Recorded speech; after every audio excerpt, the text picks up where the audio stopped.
मिठी चिमटा. लेखन आणि सादरीकरण मंजिरी कारेकर. दरवाजावर करकचून बेल मारून बेलचं बटण तसंच कर्कश आवाज येईपर्यंत दाबून धरलं तेव्हाच अनिरुद्धला समजून चुकलं की हा कॉलेज कट्ट्यावरचा ग्रुप आहे. आज रविवार म्हटल्यावर मस्तपैकी जमिनीवर फटकल मारून तो चिकन रश्श्यावर ताव मारत बसला होता. आलो रे बाबा, आलो आलो. तशाच उष्ट्या हाताने दरवाजा उघडायला तो धावला. डाव्या हाताने त्याने कसाबसा दरवाजा उघडला. तोच प्रशांत, क्रांती, मयूर, वैभव सगळेजण भरभर आत आले. काय रे, आम्हाला म्हणालास आस्वादमध्ये भेटू आणि तू मात्र इथे मस्त जेवत बसलायस? प्रशांतने विचारलं. अरे बाबा, जेवून येणारच होतो, पण बायको म्हणाली एकदा का बाहेर गेलात की यायची वेळ नसते, तेव्हा जेवूनच जा, म्हणून जेवायला बसलो. त्यांचं ते बोलणं चालू असतानाच माधवी बाहेर आली. नमस्कार वहिनी, कशा आहात? सगळ्यांनी एक सुरात नमस्कार केला. ती बिचारी थोडी ओशाळली. मी ठीक आहे, तुम्ही सगळे कसे आहात? प्रशांत ठीक आहे असं म्हणणार त्याआधीच वैभव म्हणाला, अहो वहिनी, आम्ही जाम भुकेलेलो आहोत आणि अनीच्या समोरचं ताट पाहून तर जास्तच भूक लागली आम्हाला. तो असं म्हणताच माधवीसह सगळेजण हसले. मग थोडं थोडं वाढू का? तिने असं विचारताच मयूर पटकन म्हणाला, चालेल ना, अगदी चालेल.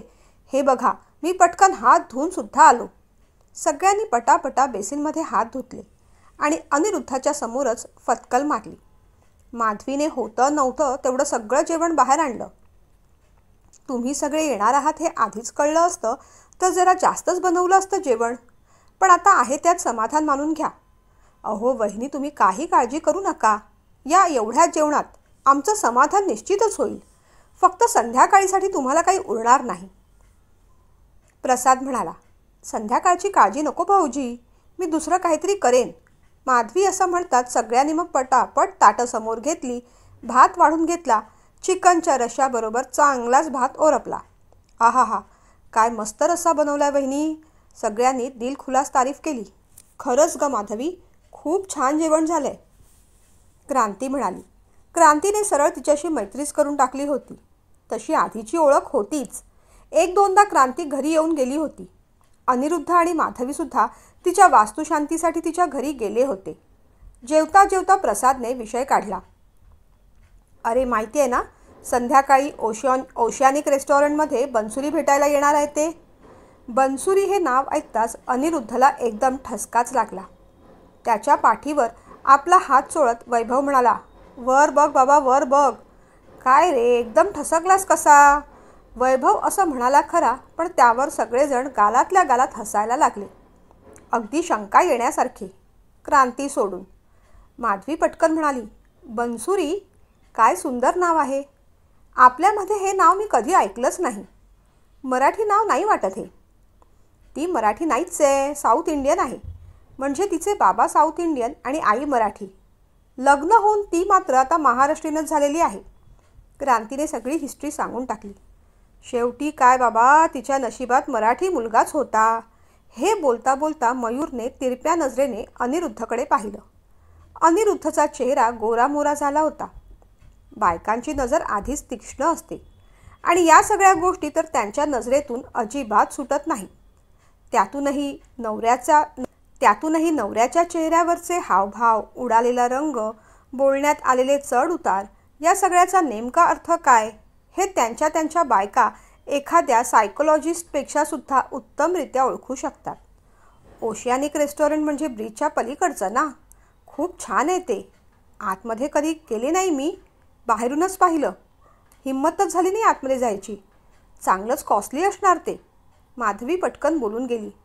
अहो त्यात काय झालं वहिनी, आम्हाला कुठे बिल पे करायचं आहे. पार्टी तर बनसुरी देणार आहे, प्रशांत म्हणाला. खरं सांगू का, रेस्टॉरंटमध्ये भेटण्यापेक्षा आपण कुणाच्या तरी घरीच भेटायला हवं होतं. रेस्टॉरंटमध्ये काय रे, फार फार तर अर्धा पाऊण तास गप्पा मारता येतील. तेही मागे कस्टमर किंवा वेटर आपण कधी उठतोय याचीच वाट पाहत असतात. क्रांतीच्या या बोलण्यात तथ्य होतं. आपण बनसुरीला इथेच बोलवायचं का, असा विचार वैभवच्या मनात आला.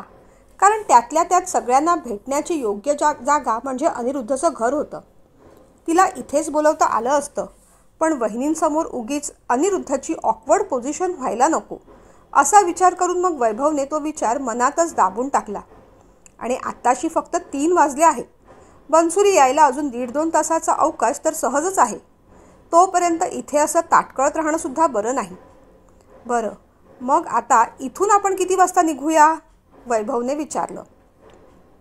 तुम्हाला जर घरी भेटणं सोयीस्कर वाटत असेल तर बनसुरीला सुद्धा इथेच बोलवा. चहा, कॉफी आणि मस्तपैकी बटाटे वडे असा बेत करू शकते मी. म्हणजे एवढ्या कमी वेळात हे एवढंच होईल. हां, पण आता तुम्हाला जर ओशियानिक रेस्टॉरंटमध्ये जायचं असेल आणि तिथला पिझ्झा पास्ता खायचा असेल तर मग मी काहीच करू शकत नाही. माधवीने हसत हसत म्हटलं. नाही हो वहिनी, खरंच चांगली आयडिया आहे. आपण बनसुरीला इथेच बोलवूया का? प्रशांत बोलून गेला. लगेचच अनिरुद्धने बोलून टाकलं. नको रे, बाहेरच भेटूया म्हणजे मोकळेपणाने भेटता येईल. अनिरुद्धच्या बोलण्याचं माधवीला आश्चर्य वाटलं आणि थोडा रागही आला. का हो, असं का म्हणताय? बाकी सगळ्या मित्रांना इथे मोकळं वाटतं, मग फक्त बनसुरीलाच कशाला अडकल्यासारखं वाटेल? तिने विचारलं. मी कुठे म्हटलं तिला अडकल्यासारखं वाटेल? काही कारण नसताना अनिरुद्ध जरा चिडलाच. माधवीचा चेहरा एकदम पडला. क्रांतीने मग विषय सावरत म्हटलं. अगं तसं नाही माधवी, आम्ही सुद्धा मगाचपासून इथेच आहोत. आणखीन बनसुरीला यायला 2-1 तास तरी लागतील. पुढचे 2-3 तास गप्पा मारेपर्यंत सहज जातील आणि मग उगीच तूच अडकल्यासारखी होशील. मगाचपासून पाहते तू फक्त कामच करतेस, त्यात तुला आणखीन त्रास द्यायचा नव्हता गं, म्हणून अनिरुद्ध तसं म्हणाला असेल. क्रांतीने आपली बाजू छान सांभाळून घेतली पाहून अनिरुद्धला थोडं हायसं वाटलं. तेवढ्यात क्रांतीचा फोन वाजला. अरे बघा रे, 100 वर्ष आयुष्य आहे बनसुरीला. तिचाच फोन आहे. हां बोला मॅडम, कुठे आहात? कधी येताय? आम्ही सगळे पोचलो सुद्धा. सध्या अनीच्या घरी आहोत. तू जवळपास आलीस की सांग, मग निघतो आम्ही. ओशियानिकमध्ये भेटूया, चालेल ना? क्रांतीने विचारलं. तेव्हा पलीकडून बनसुरी म्हणाली. तुम्ही सगळे तिथेच आहात? मग मीही तिथेच येते. मी माझ्या बहिणीकडे एका कझिनकडे इथे आले होते. जवळच आहे मी. मला अनीचा ॲड्रेस आणि नंबर माहिती आहे, पण तरीही जरा व्हॉट्सॲप करून ठेव ना, बनसुरी म्हणाली. आता मात्र क्रांतीची पंचायत झाली. No Bansuri, this is not fair. ओशियानिकमध्ये तू पार्टी द्यायचं ठरवलं होतंस की नाही? तिने विचारलं. अगं बाई, मी तिथून ऑर्डर करते मग तर झालं. अगं आणि मला अनिला भेटायचं आहे, त्याच्या फॅमिलीला पाहायचं आहे. तू लवकर ॲड्रेस व्हॉट्सॲप कर, मी निघतेच. काय गं क्रांती, काय म्हणाली ती? मयूरने विचारलं. अरे ती म्हणते ती अनीच्याच घरी येते, तिथेच भेटूया. तिला आपल्या सगळ्यांना म्हणजे माधवीला पण भेटायचं आहे. क्रांतीने मग अनिरुद्धकडे पाहिलं. त्याच्या चेहऱ्यावर थोडीशी उदासी, थोडीशी भीती, थोडीशी उत्सुकता, थोडासा आनंद, पण डोळ्याच्या कडा मात्र ओलावलेल्या वाटल्या. माधवी, मला जरा 1 ग्लास गरम पाणी देतेस का गं? मुद्दामूनच क्रांतीने तिला किचनमध्ये पाठवलं. माधवी किचनमध्ये गेल्यानंतर क्रांती अनिरुद्धच्या जवळ गेली. त्याच्या खांद्यावर हात ठेवत म्हणाली. इट्स ओके अनी, एवढं का टेन्शन घेतोयस? बनसुरी खूप मॅच्युअर्ड आहे. कुठे काय बोलायचं, कसं वागायचं हे आपल्या सगळ्याहून जास्त तिला कळतं. नको काळजी करूस. आणि माधवीसुद्धा खूप अंडरस्टँडिंग आहे रे. तू बनसुरीबद्दल कधी बोललायस तिच्याशी? भीत क्रांतीने विचारलं. काय बोलायला हवं होतं? जे नातं कधी जुळलंच नाही त्याच्याबद्दल तिला काय सांगणार होतो? काय बोलणार होतो? उगीचच विषयाला 15 फाटे फुटतात. वैतागून अनिरुद्ध म्हणाला. अरे मग ठीक आहे ना, पास्ट इज पास्ट. अशी किती प्रेम प्रकरणं होतात, किती ब्रेकअप होतात आणि किती डिवोर्ससुद्धा होतात. इथे तर तुमचं कशातच काही नव्हतं आणि आम्ही करू रे हँडल, डोंट वरी, मयूर म्हणाला. तेवढ्यात माधवी पाणी घेऊन बाहेर आली. अनिरुद्धच्या मनात खूप भावना दाटल्या होत्या. बनसुरी येईल, पण ती कशी रिॲक्ट करेल? एवढ्या वर्षांनी ती आपल्याला दिसणार आहे. आता ती कशी दिसत असेल? भेटल्यावर काय बोलेल? जुने विषय निघतील का? जवळजवळ 20 वर्षांनी ती पुन्हा भेटणार आहे. आपल्या नात्यात भांडण कधी नव्हतंच, पण तरीही एक सल मात्र कायमची राहून गेली. तेवढ्यात अनिरुद्धचा फोन वाजला. अरे उचल अनी, हा बनसुरीचाच नंबर आहे. बहुतेक ॲड्रेस विचारायला फोन करत असणार ती, क्रांती म्हणाली. मग घे ना तूच, असं म्हणत अनिरुद्धने फोन क्रांतीकडे दिला. हां हां बरोबर, ये ग तशीच वर ये, क्रांती म्हणाली. दरवाजावरची बेल वाजली तसं अनिरुद्धचं हृदय धडधडू लागलं. क्रांतीने दरवाजा उघडला. हॅलो मिस अमेरिका, असं म्हणत ती बनसुरीच्या गळ्यात पडली. बनसुरीने पण तिला घट्ट मिठी मारली. अनिरुद्ध तिच्याकडे श्वास रोखून पाहत होता. पण माधवीचं सगळं लक्ष अनिरुद्धकडे होतं. स्वतःच्या सुंदर लांब सडक केसांवरून हात फिरवत पुन्हा एकदा बनसुरीने सगळ्यांकडे पाहत छान स्मितहास्य केलं आणि विचारलं, कसे आहात तुम्ही सगळेजण? मयूर, वैभव, प्रशांत सगळ्यांनी तिला शेकहँड करून आपला आनंद व्यक्त केला. मग मात्र ती हळूवारपणे अनिरुद्धकडे पोहोचली. थरथरत्या आवाजात अनिरुद्धने विचारलं, कशी आहेस बनसुरी? छान. तू कसा आहेस? मी पण बरा. पण पुढचं त्याला काही बोलवेच ना. त्याचा आवाज दाटला आणि खूप प्रयत्न करूनही डोळे पाण्याने भरलेच. दोघे एकमेकांकडे 2 क्षण पाहत राहिले आणि मग बनसुरीने अचानक त्याला मिठी मारली. बराच वेळ रडली. अनिरुद्धला काय करावं कळेना. तो तिला थोपटत राहिला. जगाचं सगळं भान विसरून दोघांनी भावनांना वाट मोकळी करून दिली. माधवीच्या अंगाचा मात्र तीळपापड होत होता. मघापासून चाललेलं बनसुरीचं कौतुक तिला आता टोचू लागलं. माधवीच्या चेहऱ्यावरचे हावभाव एकदम बदलले. ते सगळं क्रांतीने टिपलं. पटकन ती म्हणाली, बरं का बनसुरी, ही आपल्या अनीची बायको माधवी. आज आपण अनीच्या घरी भेटलो म्हणून हिला भेटायचा योग आला. नाहीतर या तिघांनी आपापल्या बायकांना, आणि मी तरी माझ्या नवऱ्याला कुठे घेऊन आले आहे. पुढच्या वेळेस आपण भेटू ना तर फॅमिली गेट टुगेदर करूया हां. डोळे पुसत मग बनसुरी थोडी बाजूला झाली. नक्की. आणि मग कॉलेजच्या गप्पा सुरू झाल्या. आपापली मुलं काय करतायत, किती मस्ती करतात, कितवीत आहेत, काय शिकतायत, सगळं बोलून झालं. पण सगळ्यांना बनसुरीबद्दल ऐकण्यात इंटरेस्ट होता. तू सांग ना बनसुरी, तुझं कसं चाललंय अमेरिकेत? क्रांतीने विचारलं. सगळं छान आहे ग. तिथे सगळं छान असतं. फक्त आपली माणसं तेवढी नसतात. ती असं बोलताच माधवी पटकन उठली आणि म्हणाली, मी तुम्हा सगळ्यांसाठी कॉफी घेऊन येते. माधवीच्या आवाजावरून तिला बनसुरीचं इथे येणं आणि तिचं वागणं अजिबात आवडलं नाही. हे अनिरुद्धला बरोबर कळलं. त्याला वाटलं की आपणही माधवीच्या मागे आज जावं आणि तिला समजवावं की बाई, तू समजतेस तसं काही नाही. पण ही वेळ त्याला योग्य वाटली नाही. सध्या त्याला मित्रांबरोबर राहायचं होतं. बनसुरीशी बोलायचं होतं. गप्पा चालू असतानाच अनिरुद्धची मुलगी क्लासमधून घरी आली. तिला पाहून बनसुरीला आनंद झाला. अनी, अगदी तुझीच डुप्लिकेट आहे. बनसुरीने सगळ्यांसाठी आणलेली गिफ्ट्स त्यांच्या हवाली केली. माधवीने सगळ्यांसाठी कॉफी आणली, बिस्किटं ठेवली. तुमचं चालू द्या, मला जरा कामं आहेत, असं म्हणत ती आत गेली. माधवीचा चेहरा पडला आहे हे सगळ्यांच्याच लक्षात आलं. पण त्यावेळेस कोणी काही बोललं नाही. त्यांचे विषय चालू झाले. आम्ही अजून 20-1 दिवस तरी भारतात आहोत. जमलं तर पुन्हा एकदा भेटूया आपण, बनसुरी म्हणाली. बरं, हॉटेलमधून तुमच्यासाठी काय मागवू मी? बनसुरीने विचारलं. खरं तर काहीच नको. आम्ही आत्ताच माधवीच्या हातचं चिकन आणि भात जेवलेलो आहोत, वैभव म्हणाला.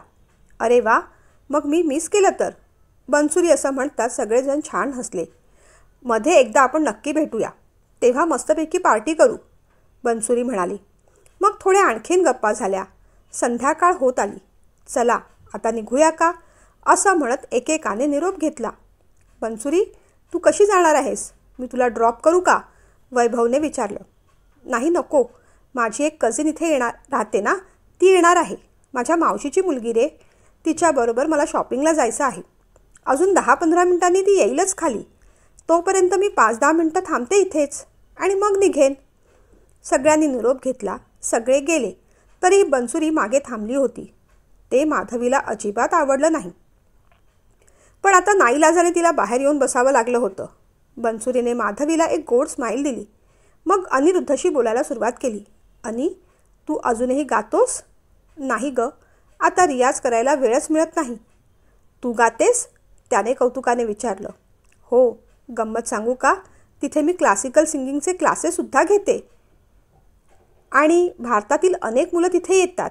1-2 परदेशीसुद्धा आहेत बरं. अरे, माझ्या नवऱ्याला गाण्याची खूप आवड आहे. बाय प्रोफेशन तो सॉफ्टवेअर इंजिनियर आहे, पण बाय हार्ट तो म्युझिक लवर आहे. असं म्हणत ती खळखळून हसली, अगदी पूर्वीसारखीच. माधवी, तुला गाण्याची आवड आहे की नाही? बनसुरीने विचारलं. नाही, मला नाही एवढी आवड, रागाने माधवीने उत्तर दिलं. अनिरुद्धला माधवीचा फार राग येत होता. तिचा जो काही राग होता तो बनसुरी गेल्यानंतर सुद्धा ती दाखवू शकली असती. तिच्यासमोर हे सगळं दाखवायची काय गरज होती? मग माधवी, तुला काय आवडतं? बनसुरीने विचारलं. मला आवड जपायला सवडच कुठे असते. सगळा वेळ या दोघांमध्ये जातो. हो, पण मला माझा स्वतःचा नवरा, स्वतःची मुलगी आणि स्वतःचा संसार मात्र खूप आवडतो. हे असं काहीतरी विचित्र बोलायची खरंच गरज नव्हती, असं अनिरुद्धला वाटून गेलं. माधवीच्या मनाची अवस्था त्याला कळत होती. त्याला त्या क्षणी वाटलं की आपण बनसुरीबद्दल माधवीला सगळं खरं सांगायला हवं होतं. म्हणायचं गेलं तर सांगण्यासारखं खूप होतं आणि म्हणायला गेलं तर तसं काहीच नव्हतं. काही नात्यात वर करणी काहीच घडत नाही, पण आतल्यात खूप काही घडून गेलेलं असतं. खूप गोष्टी ढवळलेल्या असतात. हे नातं असंच होतं. आणि जमलं तर कधीतरी ये USAला. बनसुरी सहज बोलून गेली. माधवीने त्याच्यावरही तोंड वाकडं केलं. माधवी आपल्याशी नीट वागत नाही हे बनसुरीला कळलं तेव्हा आता आपण निरोप घ्यायला हवा असं वाटून ती उठली. बरं, मी येते आता. माझी कझिन पण आली असेल खाली. बाय अनी. माधवी, तुला भेटून छान वाटलं. अनिरुद्धला वाटलं तिला खालपर्यंत सोडायला जावं, निदान बाहेर पायऱ्यांपर्यंत तरी. पण माधवीच्या धाकामुळे तो पुढे गेला नाही. तिथूनच त्याने दबक्या आवाजात बाय केलं. निघताना बनसुरीने मागे वळून पाहिलं आणि हलकेच डोळे मिचकावले. जणू ती त्याला म्हणत होती, असू दे रे, तुझी परिस्थिती समजते मला. मग मात्र ती वळली नाही. भराभर चालत पुढे गेली. अनिरुद्ध मात्र सोफ्यावर मोबाईल घेऊन बसून राहिला, उगीच काहीतरी पाहत. पण मन मात्र भूतकाळात गेलं होतं. कॉलेजचा पहिला दिवस. लाजरा बुजरा अनिरुद्ध, मराठीतून शिकलेला. कॉलेज बरंच हायफाय. सगळेजण इंग्लिशमध्ये बोलत होते. ते काय बोलतायत हे कळत होतं, पण इंग्लिशमध्ये त्यांच्या प्रश्नाला उत्तरं द्यायची किंवा प्रश्न विचारायची हिंमत मात्र होत नव्हती. असं वाटत होतं की आपलं व्याकरण चुकेल, आपल्याला एखादा शब्द आठवणार नाही. 2-4 दिवस तो एकटाच गेला आणि एकटाच आला. कुणाशी बोलणं नाही, कुणाला काही विचारणं नाही. कॉलेजमध्ये जेवढं कळेल तेवढं शिकायचं आणि गुपचूप परत यायचं. एक दिवस कॅम्पसमधल्या काही मुलांनी त्याचं रॅगिंग करायचं असं ठरवलं. त्याला डान्स करायला सांगितला, बेडूक उड्या मारायला सांगितल्या. तो घाबरला. प्लीज असं काही करू नका अशी विनवणी करू लागला. येणारी जाणारी मुलं ते सगळं पाहत होती, पण मदतीला आली ती फक्त बनसुरी. स्टॉप दिस नॉनसेन्स. तुम्हाला कुणाशीही असं वागायचा हक्क नाही. हे जर थांबवलं नाही तर मी लगेचच प्रिन्सिपलकडे तुमची कंप्लेंट करीन, अशी धमकावणारी बनसुरी. तिच्या डोळ्यात राग होता.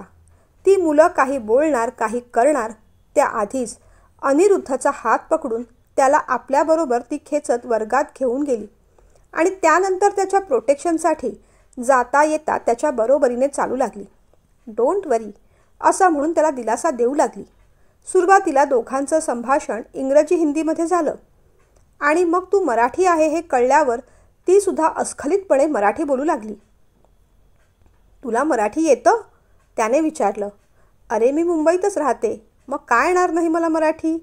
हळूहळू मैत्री झाली. मित्रांचा ग्रुप वाढला. बनसुरी आणि अनिरुद्धमध्ये घट्ट मैत्री होती. बनसुरीचे बाबा अचानक वारले. त्यावेळेस अनिरुद्धने तिला खूप मानसिक आधार दिला.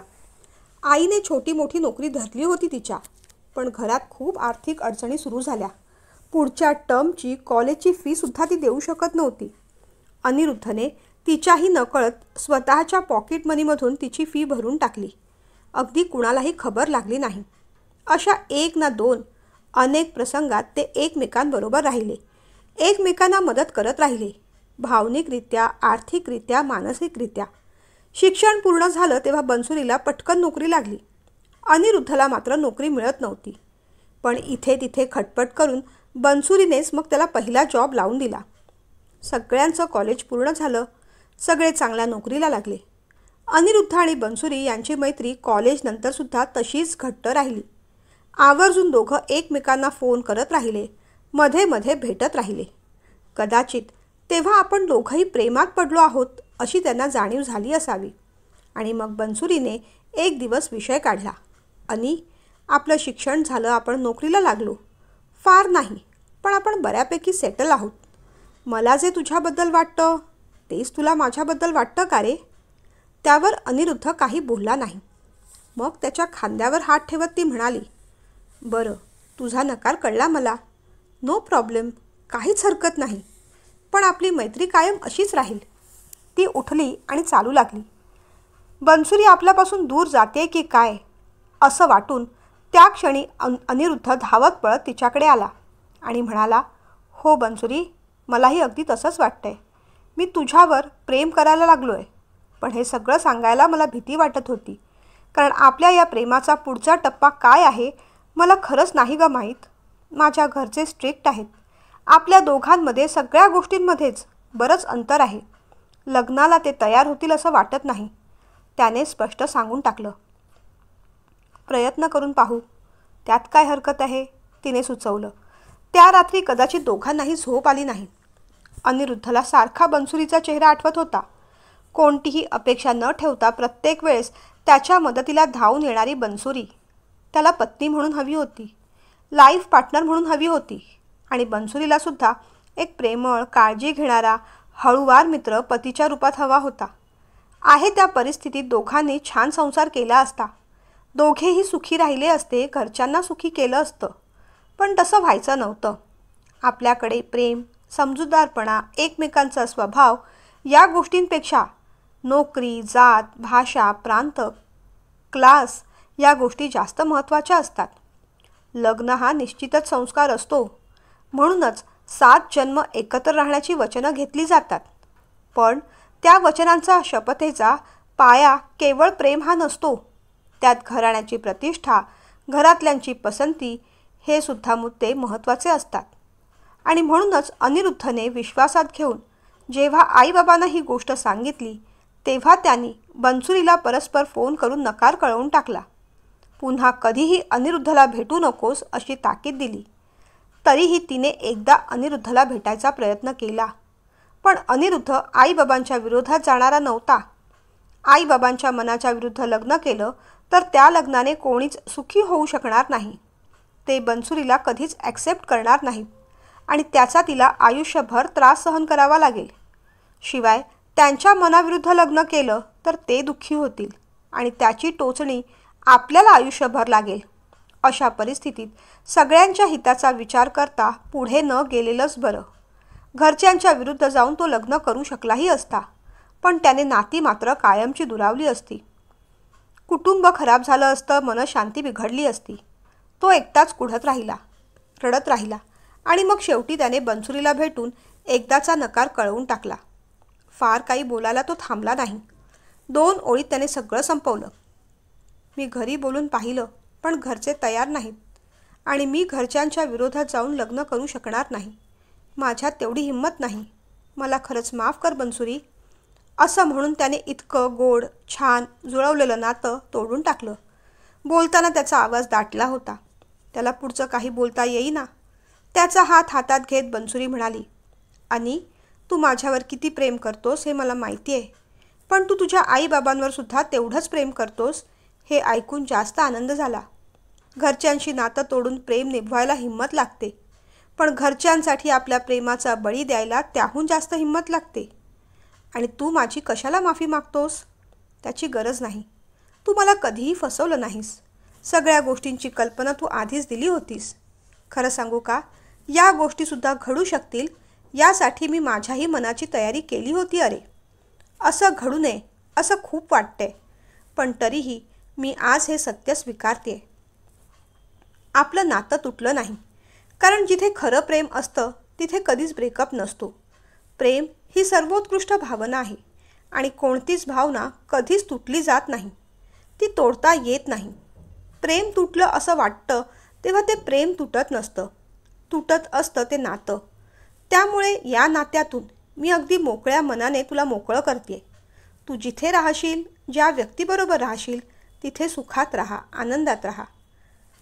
ती म्हणाली. मग फार काही बोलायला तो तिथे थांबलाच नाही, थांबू शकलाच नाही. भिजलेल्या डोळ्यांनी आणि ओलावलेल्या हृदयाने तो परतला. बनसुरी मात्र तिथेच थांबली. त्याला पाहत राहिली. त्याच्या पाठमोऱ्या आकृतीकडे पाहत राहिली. मार्ग वेगळे झाले. कुठेच आरडाओरडा नाही, दोषारोपण नाही, भांडण नाही, नातं रेटायचा अट्टहास नाही. गुंफलेले हात सहजपणे सोडवले. एक नातं संपतं आणि दुसरं सुरू होतं. कारण आयुष्य हे प्रवाही असतं. ते पुढे पुढे जात असतं. बनसुरी तिच्या मामाकडे नागपूरला राहायला गेली. एक दोनदा त्या दोघांचे मेसेज फोन झाले आणि मग ठरवून दोघांनी मेसेज आणि फोन बंद करून टाकले. सुरुवातीला सगळ्या गोष्टींचा त्रास झाला, पण तो स्वीकारण्यापासून पर्यायसुद्धा नव्हता. बनसुरीने हळूहळू सगळ्याच ग्रुपशी कॉन्टॅक्ट कमी केला. क्रांतीशी कधीतरी अधूनमधून बोलायची. आणि 4-5 वर्षात बनसुरीचं लग्न ठरलं हे ग्रुपमध्ये क्रांतीकडून कळलं. मुख्य म्हणजे तिचं लव्ह मॅरेज झालं. याचा सगळ्यांना, मुख्य म्हणजे अनिरुद्धला जास्त शॉक बसला. बाकी ग्रुप तिच्या लग्नाला गेला होता. अनिरुद्धने मात्र जायचं टाळलं. आज तिने स्वतःहून खुलासा केला होता की ती आणि तिचा नवरा दोघं एकाच ऑफिसमध्ये काम करत होते. आम्ही दोघंही व्यवस्थित मॅच्युअर्ड होतो. एकमेकांना ओळखत होतो. एकमेकांचे स्वभाव आवडले. चांगली मैत्री होती. एकमेकांचा सहवास आवडत होता. तसं म्हणायला आमच्या दोघांमध्ये प्रेम नव्हतं. त्याने सहज म्हणून विचारलं. बनसुरीने विचार करायला वेळ घेतला आणि मग होकार कळवून टाकला. दोघांनी लग्न केलं आणि आता तिचे मिस्टर US जॉबला आहेत. गेली कित्येक वर्ष ती तिथेच राहते. अगदी सुखात, आनंदात. तिचा स्वभाव आनंदीच होता. तिने कधी कुणाला दुःख दिलं नाही. कोणत्या गोष्टीचं दुःख वाटून घेतलं नाही. कुणावर अन्याय केला नाही. कुणाचा अन्याय सहन केला नाही. कुणाची वाट अडवली नाही आणि आपल्या वाटेत कुणाला आडवं येऊ दिलं नाही. म्हणूनच तर ती बनसुरी होती. नावासारखीच सगळ्यांना आनंद देणारी बनसुरी. आतून भांड्यांचा खाड खाड असा आवाज झाला तेव्हा अनिरुद्धची तंद्री भंग पावली. तो वास्तवात आला. माधवीची आदळापट चालू झाली होती. तो हळुवारपणे आत गेला. काय झालं? त्याने शांतपणे विचारलं. ती मात्र वाकड्यात शिरली. हे विचारायला तुम्हाला काहीच वाटत नाही? मला खरं सांगा, तुमचे आणि त्या बनसुरीचे नेमके संबंध काय आहेत? तुम्हाला तुमचे मित्र का चिडवत होते? ती येणार म्हणून तुम्ही इतके कावरे बावरे का झाला होतात? तिला एक लाज नाही, पण तुम्ही तिला मिठीत घेऊन का उभे होतात? का? ती मिठी होती वाटतं. तसं करताना काहीच वाटलं नाही तुम्हाला? तुम्ही चक्क आपल्या नात्याशी प्रतारणा केलीत. आता आपलं लग्न झालं आहे. आपल्याला एक मुलगी आहे आणि ही अशी थेरं करायला तुम्हाला काही वाटलं नाही? माधवी अखंड बडबडत होती. अनिरुद्ध मात्र शांत होता. माधवी, तू समजतेस तसं काहीच नाही. माझे आणि बनसुरीचे तुला वाटतात तसे कोणतेही संबंध नव्हते. एक गोष्ट मी तुझ्यापासून लपवली. ती म्हणजे आमचं एकमेकांवर प्रेम होतं. आम्हाला लग्न करायची इच्छा होती, पण घरच्यांची परवानगी नव्हती. म्हणून मग मी तिला नकार दिला. पण त्यानंतर आम्ही कधी भेटलो नाही, बोललो नाही. विश्वास ठेव, मी कधीच तुझा विश्वासघात केला नाही आणि आपल्या नात्याशीही प्रतारणा केली नाही. आज अचानक 20-22 वर्षानंतर एखादी जवळची व्यक्ती भेटली आणि सगळ्या भावना उन्मळून वर आल्या. आमच्या कोणत्याही कृतीचं मी समर्थन करत नाही आहे, पण जे घडलं ते भावनेच्या आवेगात उत्स्फूर्तपणे घडलं. ठरवून जाणून बुजून काही केलं नाही. आणि तू म्हणतेस तशी ती मिठी नव्हती. तो फक्त आपुलकीचा एक स्पर्श होता. कोणत्याही मर्यादा न ओलांडता आमच्याही नकळत झालेला. पण तरीही मी तुझी माफी मागतो आणि एवढंच म्हणतो, तू समजतेस तसं खरंच काही नाही. ते ऐकून मग माधवी थोडी शांत झाली. पण मग यापुढे तुम्ही तिचं तोंडही पाहणार नाहीत, तिच्याशी कधी बोलणार नाहीत असं वचन द्या मला. बरं बाई. तो एवढं बोलेपर्यंत त्याचा फोन वाजला. अननोन नंबर होता. त्याने फोन उचलला. पलीकडून एका स्त्रीचा आवाज आला.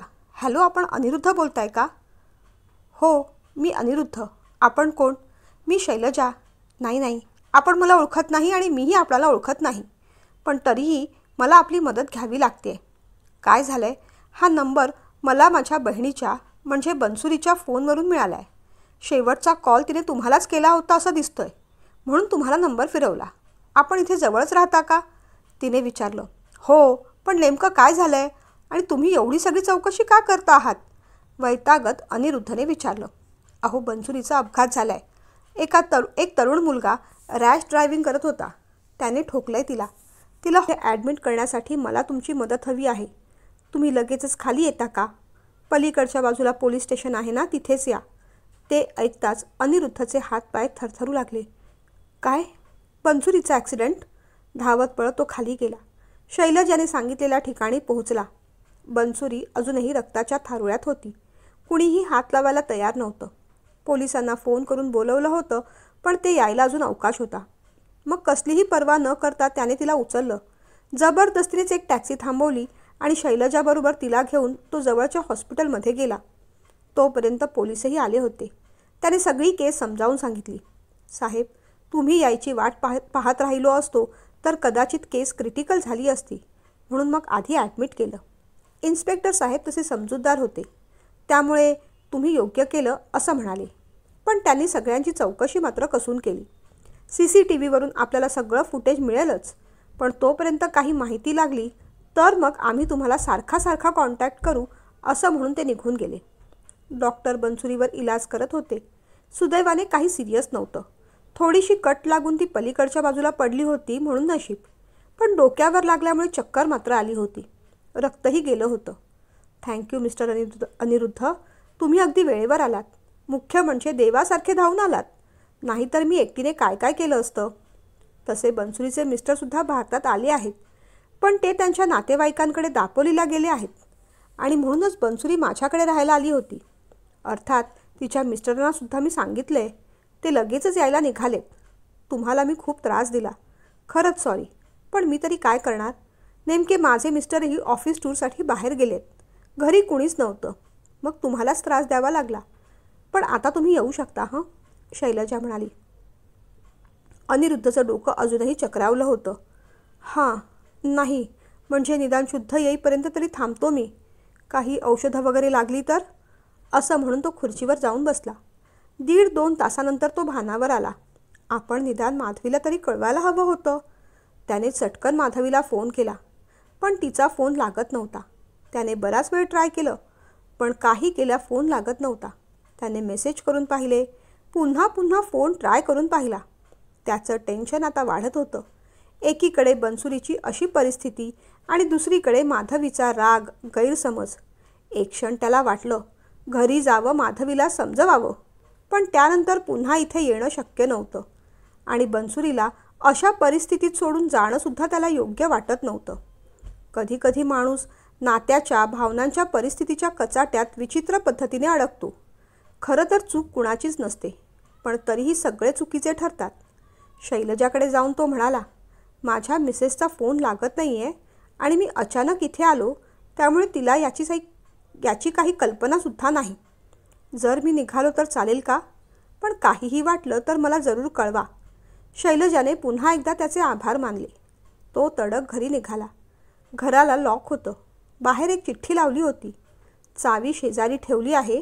मी सोनूला घेऊन माहेरी चालली आहे. पुढे काय करायचं हे तुला वेळ मिळाल्यानंतर आपण ठरवून टाकू. अनिरुद्धला खूप हेल्पलेस वाटलं. एवढ्या वर्षांचा संसार, पण माधवीने आपल्याला समजून घ्यायला नको होतं का? तिला मी कॅरेक्टरलेस वाटलो का? माझं नेमकं काय चुकलं? बनसुरीशी नातं तोडल्यापासून मी तिच्यापासून फक्त पळतच होतो. तिनेही कधीही स्वतःहून पुन्हा कॉन्टॅक्ट करायचा प्रयत्न केला नाही. पण आज 20-22 वर्षानंतर जेव्हा समोरासमोर आलो, तेव्हा सगळ्यात दाटलेल्या भावना एका छोट्या मिठीने, स्पर्शाने बाहेर पडल्या. तेही आमचं चुकलंच. खरं तर मरेपर्यंत त्या भावना तशाच आत कोंडून ठेवायला हव्या होत्या, म्हणजे मग सगळ्यांचं समाधान झालं असतं. आपण किती प्रामाणिक आहोत त्याच्यापेक्षासुद्धा आपण किती प्रामाणिक असल्याचं दाखवत आहोत हे जास्त महत्त्वाचं असतं जगासाठी. शेजारच्यांकडून चावी घेऊन त्याने दरवाजा उघडला आणि तो अंधारात तसाच हताशपणे बसून राहिला. तासाभराने त्याने शैलजाला पुन्हा फोन करून बनसुरीची चौकशी केली. तिला शुद्ध आली होती आणि ती ठीक होती हे ऐकून त्याला जरा बरं वाटलं. मनावरचं एक दडपण, एक ताण हलका झाला आणि त्याच वेळेस बुद्धीवरचा ताण आणि दडपण अधिक वाढलं.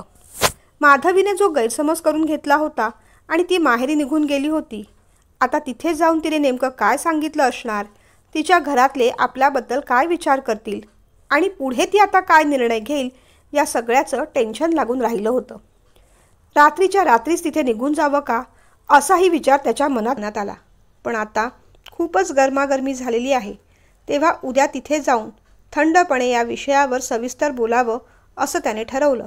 रात्री तो तळमळत राहिला. दुसऱ्या दिवशी सकाळी ऑफिस होतं, पण सुट्टी घेऊन शेवटी त्याला बायकोच्या माहेरी जावं लागलं. सोनूच्या शाळेची पण सुट्टी झाली. तो तिथे पोहोचला, पण त्याचं कुणीही हसून स्वागत केलं नाही.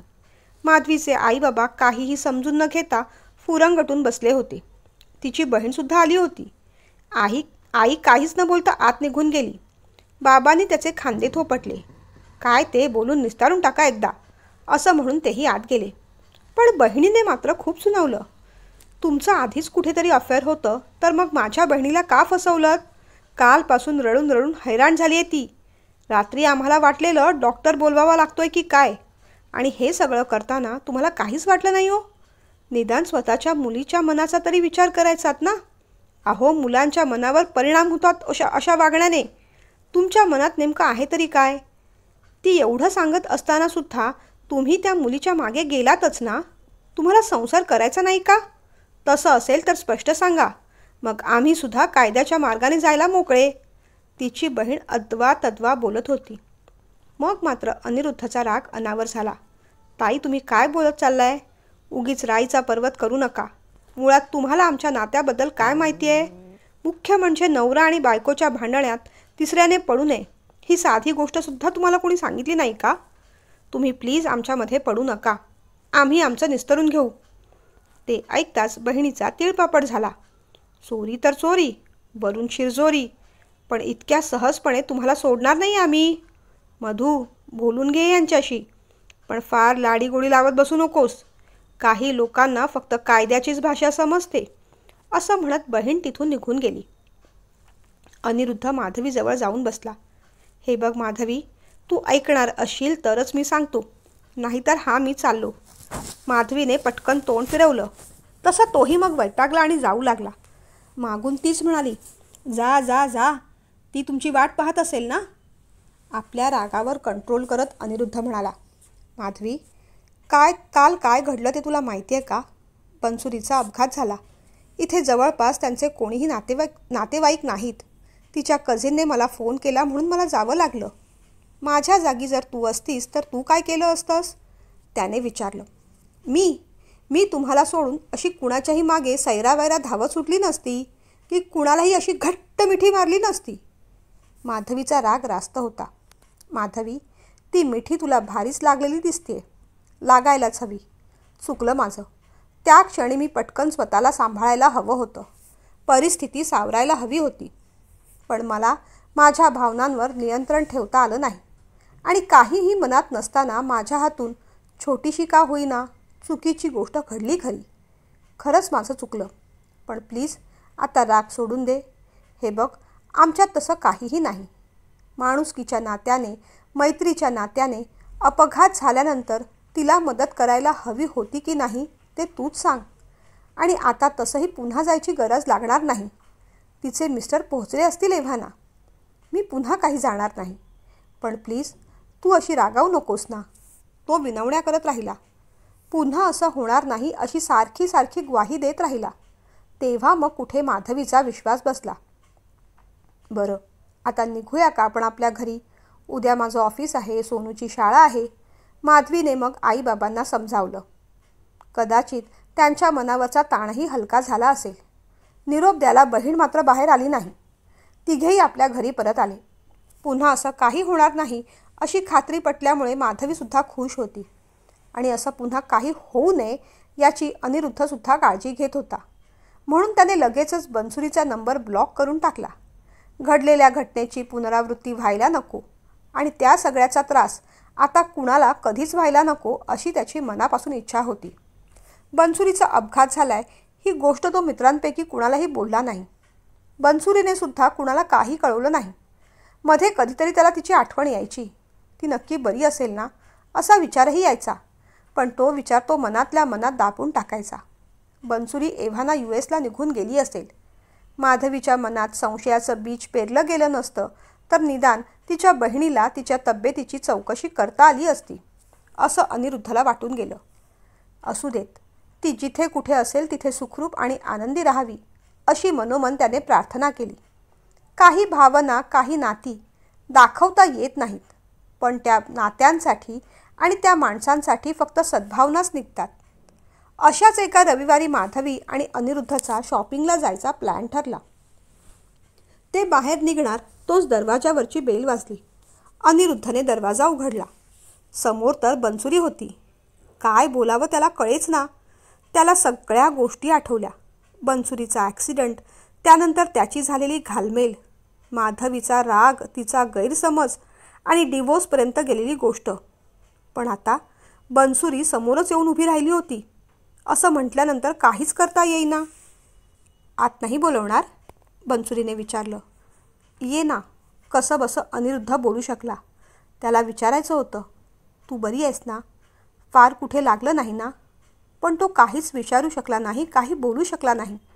तो फक्त माधवीकडे पाहत राहिला आणि माधवी बनसुरीकडे. सॉरी, माझ्यामुळे तुम्हा दोघांना खूप त्रास झाला. अगदी सगळ्याच प्रकारचा त्रास झाला. असं म्हणताना तिने माधवीकडे पाहिलं. आणि आणि म्हणूनच कदाचित तू मला ब्लॉक करून टाकलंस. पण मलाच वाटलं एकदा तुम्हा दोघांनाही भेटावं, मनापासून तुम्हाला धन्यवाद द्यावेत, सॉरी म्हणावं आणि निरोप घेताना गोडवा ठेवून इथून निघून जावं म्हणून आले. तिने मग बॅगेतून एक बॉक्स काढला. माधवीच्या हातात देत म्हणाली, त्या दिवशी तुझ्यासाठी काहीच घेता आलं नव्हतं, म्हणून वाटलं काहीतरी घ्यावं आणि तुला भेटावं. माझ्याकडून ही एक छोटीशी भेट. आता काय बोलावं ते माधवीलाही समजत नव्हतं. पण याची काहीच गरज नव्हती, माधवी म्हणाली. उघडून पहा ना, आवडेल तुला. माधवीने मग उघडून पाहिलं. त्यात एक सोन्याचं सुंदर लॉकेट होते. उघडून पाहिलं. त्यात सोन्याचं सुंदर लॉकेट होतं. त्यात माधवी आणि अनिरुद्ध असं छान लिहिलं होतं. ते पाहून माधवीला जरा वाईट वाटलं. आपण उगीचच गैरसमजाचे मोठे मोठे महाल बांधले. पुन्हा एकदा ती म्हणाली, ही वस्तू सोन्याची आहे. खरं सांगू का, याची खरंच काही गरज नव्हती. तिच्या खांद्यावर हात ठेवत बनसुरी म्हणाली, सोन्यासारख्या माणसांना सोनंच द्यायला हवं. आज भेटायला आले कारण या ॲक्सिडंटमुळे आमचं जाणं जरा पोस्टपोन झालं. पण आता निघते. मी फार वेळ थांबत नाही. मला डॉक्टरांकडे चेकअपला जायचं आहे. कारण अजूनही थोडा विकनेस जाणवतो मला. कधी कधी चक्कर येते. आणि म्हणूनच मिस्टरांना पण बरोबर घेऊन आली आहे. तिने मुद्दामूनच ही गोष्ट सांगितली कारण तिला माहीत होतं की ती एकटी आहे, एकटी डॉक्टरांकडे जाणार आहे. हे ऐकल्यावर अनिरुद्धला काळजी वाटणार, त्याला त्रास होणार. त्याची परिस्थिती तिला समजत होती.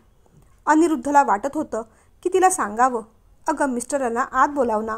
पण तो काहीच बोलू शकला नाही. पण मग माधवीलाच कसं तरी वाटलं. ती पटकन म्हणाली, अरे मग पहिल्यांदाच सांगायचं ना. त्यांनाही बोलवा ना आत. असं बाहेर का उभं केलं आहे? नाही, असू दे, निघतो आम्ही, असं म्हणून बनसुरी बाहेर पडली. अनिरुद्धला वाईट वाटलं. यावेळेस किंचितसं माधवीलासुद्धा. तिने बाहेर पाहिलं. तिचे मिस्टर बाहेर पाठमोरे उभे होते. कुणाशी तरी फोनवर बोलत होते. चला बाय, येते मी, असं म्हणत बनसुरी बाहेर पडली. ते ऐकताच ते वळले आणि म्हणाले, बन्सी थांब, आलो मी. त्याने फोन खिशात टाकला आणि तो वळला. तिला हात दिला. अनिरुद्धकडे पाहून छान हसला आणि म्हणाला, सर, थँक्यू फॉर एव्हरीथिंग. अनिरुद्धच्या मागे असलेली माधवी मग थोडी पुढे झाली. तिचं लक्ष बनसुरीच्या नवऱ्याकडे गेलं आणि तिच्याही नकळत ती जवळजवळ किंचाळली, ए मन्या तू. त्यानेही वर पाहिलं. मधू. बनसुरीला सावरत तो थोडा पुढे झाला. अगं तू इथे काय करतेस? त्याने विचारलं. एव्हाना ती त्याच्या पुढे ठाकली होती. त्याने तिचा डावा हात पकडला होता. तिनेही मग उजव्या हाताने त्याच्या दंडाला चिमटा काढत विचारलं, ए माकडा, हे तर मी तुला विचारायला हवं, तू इथे काय करतोयस? आणि मग दोघेही आश्चर्याने बनसुरीकडे पाहत राहिले. म्हणजे बनसुरी तुझी बायको? अनिरुद्ध तुझे मिस्टर? तीच संधी अनिरुद्धने साधली आणि म्हणाला, आता तरी आत या ना प्लीज, 5 मिनटं बसून बोलूया. बनसुरीला पण आश्चर्य वाटलं. दोघेही आत येऊन बसले. बनसुरी आणि मिस्टर दोघेही आत येऊन बसले. तो बसला तशी माधवी त्याच्या समोर जाऊन बसली. मन्या, दुनिया खरंच गोल आहे रे. आपण इथे आज अशा प्रसंगी भेटू असं कधीच वाटलं नव्हतं रे मला. बरं मला सांग, काका काकू कसे आहेत? चाळ सुटली आणि आपण सगळेच दुरावलो. नाही, सांग ना रे, कसे आहेत ते? तिने विचारलं. दोघेही गेले ग, तो म्हणाला. आई ग, तिच्या डोळ्यात पाणी आलं. आजारी होते का रे? तिने विचारलं. बाबा पटकन गेले. आई मात्र अंथरुणाला खिळून होती. मी तर US लाच होतो. ती दादाकडेच गेली. आणि दादा, तो कसा आहे? तिने विचारलं. बरं आहे.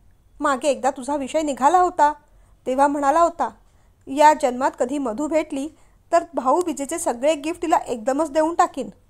पण भेटायला तर हवी ना. आता कोण कुठे गेलंय, कोण कुठे, हे शोधायला सुद्धा वेळ नसतो ग.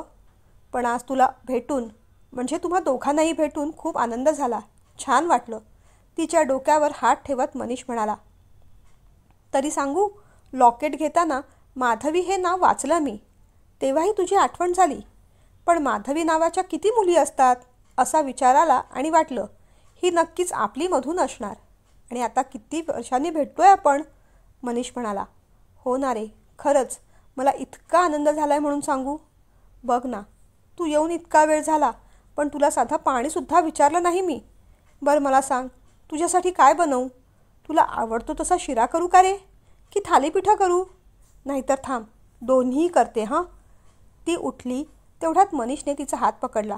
नको ग, खरंच काही नको. फक्त बस, थोडा वेळ बोल, त्यानेच पोट भरेल. दोघं कितीतरी वेळ बोलत राहिले.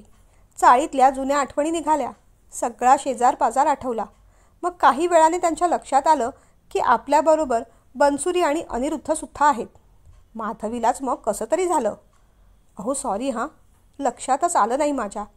तुमची याच्याशी ओळख करून द्यायची राहिलीच. हा मनीष, म्हणजे बनसुरीचा नवरा तर आहेच, पण त्याआधी आमची ओळख अशी की आम्ही चाळीत शेजारी शेजारी राहायचो. फार घरोबा होता आमचा, ती सांगत होती.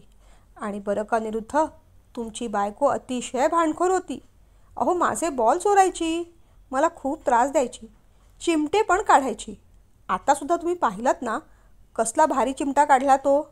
तेव्हाही आम्ही असंच भांडायचो. पण तेवढंच आमच्यात प्रेमही होतं, नाही का गं मधू? भारावलेल्या अवस्थेत मनीष बोलत होता आणि लहानपणीच्या आठवणीने माधवी हरखून गेली. तिच्याकडे नजर रोखून पाहत एक अर्धवट स्माईल देत अनिरुद्ध फक्त मान डोलावत होता. त्याच्या त्या तशा नजरेने ती अस्वस्थ झाली. मी खायला घेऊन आले हं, असं म्हणत ती पटकन उठली. अगं नको मधू, खरंच नको. मनीष मागून बोलत राहिला, पण ती पटकन आत गेली आणि तिच्या मागून अनिरुद्धसुद्धा आत आला. काय, थालीपीठ करणार आहेस की शिरा, का दोन्ही? काहीही म्हणा माधवी. अरे सॉरी मधू, मिठीपेक्षा चिमटा सरस ठरला. त्याच्या बोलण्यातला कडवट स्वर तिला जाणवला. तुम्हाला वाटतं तसं काही नाही हो, खरंच तसं काही नाही. पण त्याची जळजळीत नजर तिला अस्वस्थ करू लागली. असं वाटलं मनीषला सांगावं की तात्काळ इथून निघून जा, पुन्हा कधीही भेटू नकोस. पण असं करता येणंही शक्य नव्हतं. तुमचा माझ्यावर विश्वास नाही का? आम्ही फक्त बालपणीचे मित्र आहोत, बाकी काही नाही, ती म्हणाली. पण तरीही माझं चुकलं. आता आपण मोठे झालो हे विसरूनच गेले मी.